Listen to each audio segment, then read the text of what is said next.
જય હિન્દ, જય ભારત, જય માતાજી। જો મિત્રો, આ ઝેરનો મારો જલમ છે ને, આ તીરનો આંબો છે।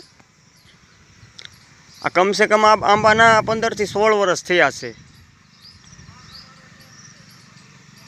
આ જ્યારે મારો જલમ છે ને તેરનો આંબો છે। આ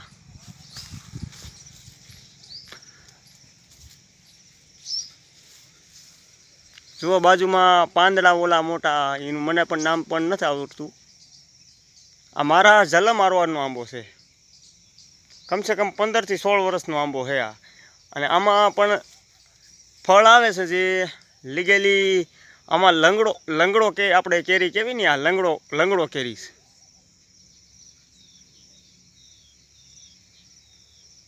જો અત્યારે તો મિત્રો આમાં કાંઈ પણ છે નહીં। આમાં કમસે કમ આમાં ફળ આવે છે કમસે કમ 27-28 પેટી।